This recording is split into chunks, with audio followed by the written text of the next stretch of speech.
VP, maayong hapon, hati kadayawan. Ma'am, unang-una, how was the experience? Ma'am, no, kay karon is special because we also have friends from China and Malaysia. Kumusta nga to ang Tribal Village Tour po? Yes, masaya ang tour natin ng Tribal Village dito sa Magsaysay Park sa Davao City.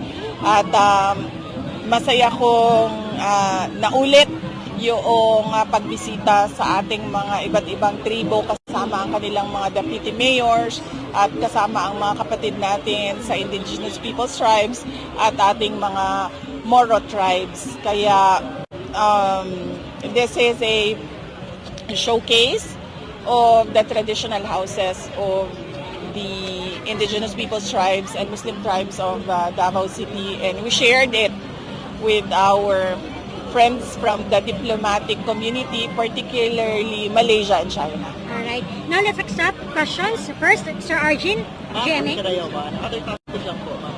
Ma'am, now that dineclare na ng SC na unconstitutional ang Article 17 niya, at in-archive na din ang Senado ko ang impeachment complaint, sa anong paraan na lang daw po ninyo ma-explain sa public itong alleged, ma'am, na misuse ng confidential funds? Kung may kaso, sa tamang forum, mag-explain kami. Nagsabi kami noong nag-file sila ng articles of impeachment nila na ready ang defense team para sumagot sa accusations ng prosecutors ng House of Representatives. Noong umakyat sa Supreme Court, yung kaso, lahat ng hiningi ng Supreme Court ay ibinigay namin.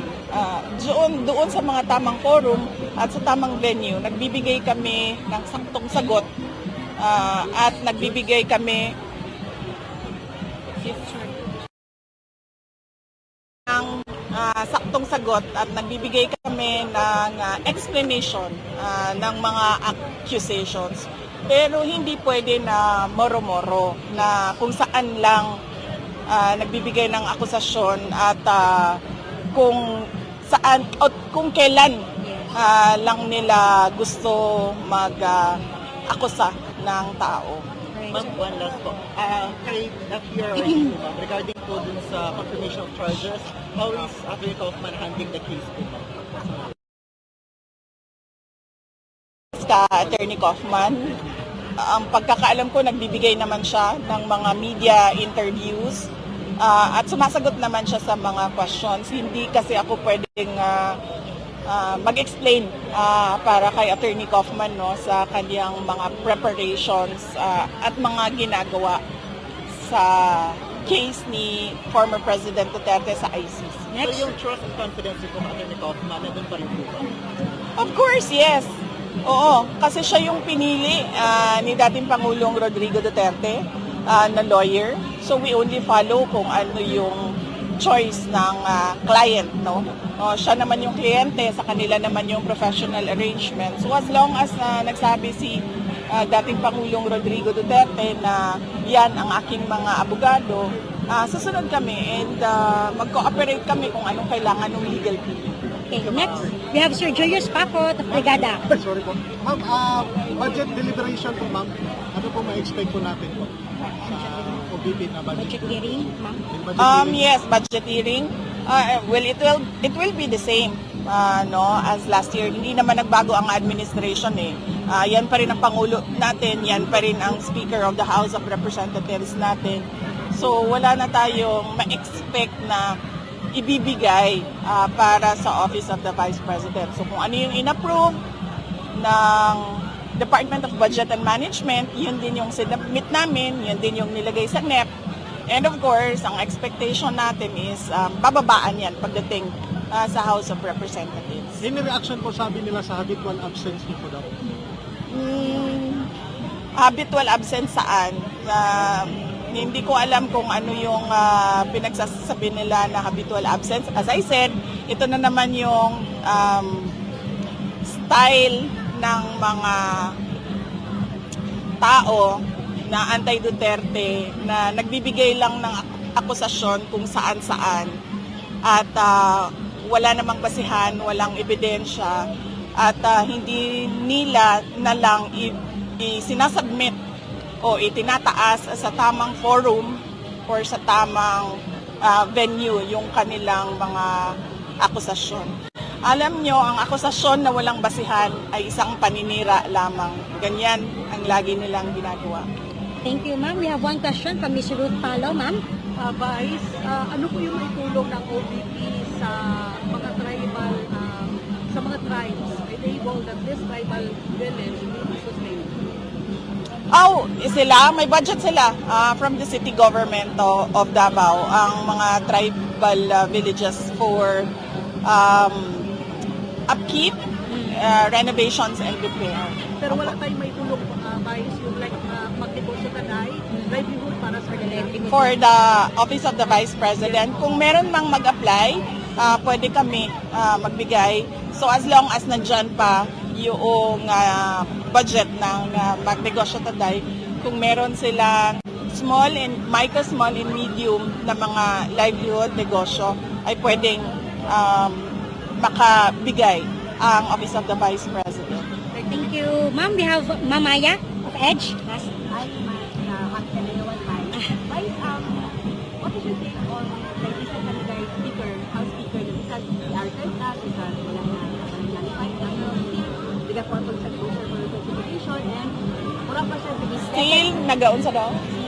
speaker na relatively threaten ang Supreme Board na kung hindi will not take action sa MR, si Cabo Ponte is going to be impeached. What's your take on that?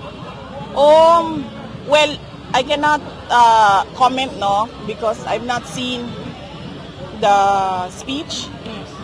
I've not seen the speech of, hindi naman ko nagatanaw sa ilaha, oy. Kay irritating sila sa mata o sa dalungan. So, dili ko nagatanaw sa ilaha. I've not seen it, but dito na lang ta sa kung unsay gisulti sa Supreme Court, no, it's a abuse of authority. So, makita ninyo dito, gilatag og tarong kung giunsa nila pag-abuso ang ilahang power din sa House of Representatives. Last two questions. Describe the speaker as oil brat. And also the mayor, the acting mayor.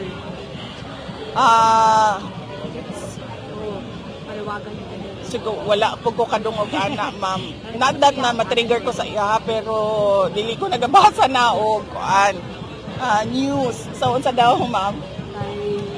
Supreme Court, but still, with the demand threaten pa nila ang Supreme Court na will not take action sa motion for the MR. Well, yes. As I said, siguro ang pinakamaayo na description ni Ana naa dito sa decision sa Supreme Court na there was really abuse and there was kanaganing show of power na mali. Thank you, ma'am. We have Ma'am Ivy. Yes. Good One afternoon, question. VP. I just want to ask a question regarding the clamor of the people to declare persona non grata kay Vice Ganda po. After that joke, referring to FTRR's famous campaign promise to ride a jet ski all the way to the Spratly Islands to plant the Philippine flag there. Not only was the promise unfulfilled, but its eventually administration was viewed as subservient to the Chinese government, particularly on the issue of the Pacific. Okay. Again, wala ko kabasa sa joke or nakakita sa joke kung asa siya. But kung unsa man ang decision sa City Council of Davao, it has to be a majority decision. And the City Council of Davao is the correct body to declare a persona non grata dire sa ato ang syudad because they are representatives of the 3 districts of Davao City. Thank you. Last, ma'am, we have Ma'am Jean of SMNI. Ma'am, would you like to comment on sa recent remarks ni Trillanes na he won't support Lenny Robredo because mag-aliado daw kayo at magkaibigan? Well, on that note, dapat siguro si former President Lenny Robredo ang maghatag og comment kay siya man ang kumbaga sa iyaha directed ang comments ni Yes, okay. person na nag-file og bail. Alright, yes. Yes, next one, what's your favorite part sa Kadayawan Festival? Yes. And your message sa 11 tribes natin? Ang favorite part na ko sa Kadayawan Festival is ang Floral Float Parade and ang hiyas sa Kadayawan. Hiyas sa Kadayawan and Floral Float Parade. Tungod manggod ang mga hiyas. Ang mga contestants sa hiyas sa Kadayawan, sila gyud tong perfect example sa ilahang kultura o sa ilahang tribu. Okay. And of course, sa Floral Float Parade, nindot yun sa mata ang mga bulak. Tanaw ka ba sa Sunday? No, kanina ang mga events last week. Unsa pa to event namo? Last week namo na event kadto sa ato ang misa pasalamat, ang opening sa Kadayawan and katong gathering nato sa ato ang mga councilors. And then this week ang ang events for Kadayawan is katong gathering for Mindanao councilors, sharing our Thanksgiving sa ato ang mga silingan dinhi sa Davao City og ang kaning guided tour sa ato ang cultural village dinhi sa Magsaysay Park. Daghang salamat. Daghang salamat. May isa pa ba is today lang nagbabas at sa audience na si representative team sabi siya yung question niya yung constant travel daw at tinawag pa dito ng paglamyan ka. Ano yung action natin doon? Ilabas din siguro ni sino yan siya? Oh, that person, kinsa man na siya. Ilabas din siguro nila yung travels ng mga members of the House of Representatives bago sila magtuturo ng mga tao na constant travel. And sa totoo lang, hindi naman ako nag-travel dahil gusto ko mag-travel.